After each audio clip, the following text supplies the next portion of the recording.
I already knew early in the season something was up with Lonzo Ball. In a blowout loss to the Suns, Zion couldn't believe how bad he was. This turnover was ridiculous. Then a bricked long two like the old Lonzo who couldn't shoot. The look on Zion's face said it all. And the new head coach agreed. Now, if Lonzo doesn't get out of New Orleans, I'm afraid his career will be hurt forever. But luckily, there is a truth-telling hero out there who's not afraid to say the facts. When all three of them get on the same team, some coach is going to be smart enough to let them do what they do, which is win and outrun everybody. Actually, I'm kidding. When you make a million predictions, a few will be right. But in this case, I do agree with LaVar Ball. In this video, we'll break down what is wrong with Lonzo and the only way to fix it. Hey, it's Casey. Welcome to AM Hoops. Hit subscribe and notification bells. Do not hit skip because I have an update. And that update is, while I will be leaving my parents' house very, very soon, and the realistic background that you all agree is much better than the green screen, when we get back to the regular studio, I will unveil a brand new realistic set that will be badass, trust me. Again, hit subscribe because we're trying to hit 100K if we're not there already. So y'all remember how hyped Lonzo used to be, right? I mean, Magic Johnson predicted a Ball jersey in the rafters right next to Kobe. People banged down the doors to watch him. In Summer League, Brandon Ingram, Zoe, and D'Angelo Russell were the Lakers' future. Now it looks like the only star is B.I. That is where I disagree with LaVar Ball. Lonzo will never be a star, that's for sure. Brandon Ingram and Zion Williamson own the Pels. This year, it's clear. The new coach, Stan Van Gundy, has taken the ball away from Zoe and given it to B.I., who is becoming a legit future superstar. But no surprise, LaVar is blaming that coach. The boy know how to play the game, and ain't nobody seen him play yet, because the coaches ain't let him do what he do.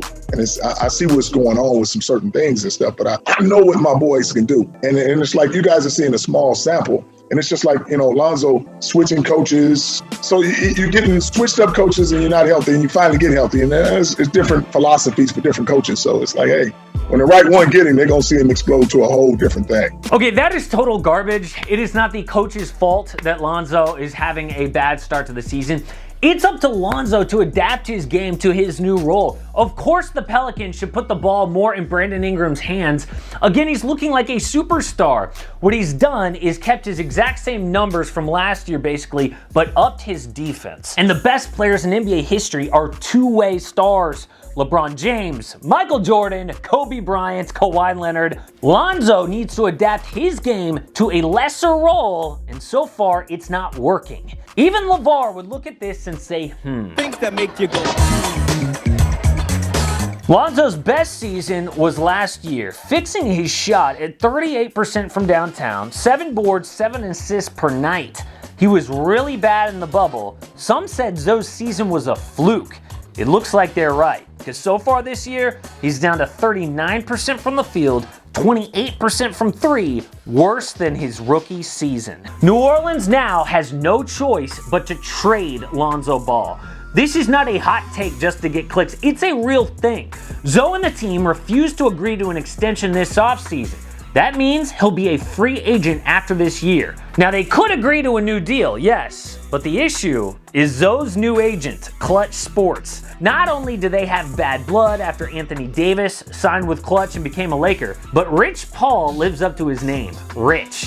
Zoe is going to ask for a lot of money, and the Pels are not going to give it to him the way he's playing. So, the team needs to trade him to not lose him for nothing as a free agent. And yes, there is a trade that would reunite Lonzo Ball and LaMelo Ball. Of course, LaVar has been talking about his boys teaming up in the league forever, but this trade actually would be a win-win for both the Charlotte Hornets and the New Orleans Pelicans. The Pels get Devontae Graham, Miles Bridges, and Cody Zeller for Lonzo Ball, Jackson Hayes, and Eric Bledsoe.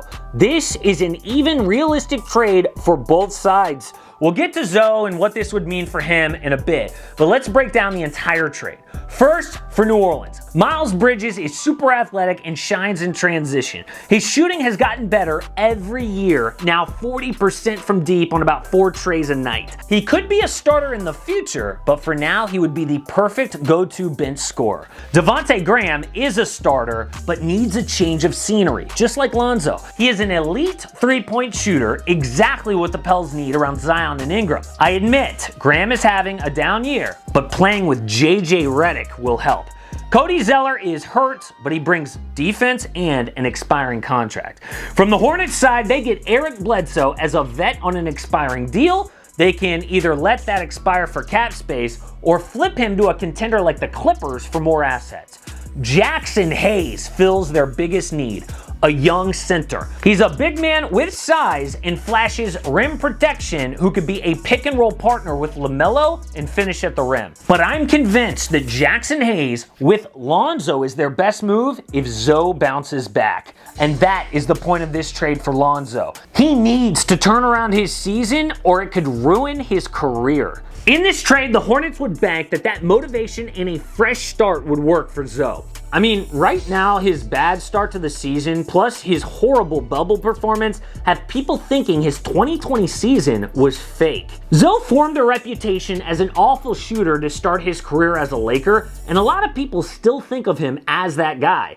No franchise is going to offer him like $100 million unless things change fast. So the dream scenario for Lonzo is to return to the player he was in 2020, and the Hornets could be the perfect spot for that. Charlotte could use his defense, his transition IQ, and his off-ball play. The fact that there's no Brandon Ingram or Zion Williamson to take up most of the offense is key to why Zoe fits. If this fails though, I think Lonzo Ball will have peaked last year. He'll need to take a prove-it contract on some bad team to improve statistically. While LaMelo takes off, Lonzo will be looked at as a failure. That won't be his fault. It's because expectations of him were so high coming out of college that didn't pan out. Don't get me wrong, Zoe will stick in the league because of his basketball IQ, his passing, and his defense, but he'll probably be a journeyman who bounces from team to team, never getting that huge role or huge payday. Look, there's a chance that happens anyway, but why not take one more crack at all-star status on a new team? Honestly, it could be any franchise without 1 or 2 key players taking up so much room in the offense, not just the Hornets. But Charlotte is a great fit because A, there's a trade that makes sense, and B, what if LaVar is right? Maybe reuniting Lonzo and LaMelo is the best thing for his game and his mindset. The last time they played together was Melo's freshman year of high school, but no one knows Lonzo's game better. Because he has no time to waste turning his season around, the built-in chemistry with his brother would be priceless. I disagree with LaVar Ball on a lot of things, like blaming the Pelicans coach. They have Brandon Ingram, of course they should feed him the ball. But I do agree that A, it's time for a new team for Zoe, time is running out, and maybe reuniting with his younger brother is the right move. Support AM Hoops and click subscribe. Don't miss a daily NBA video.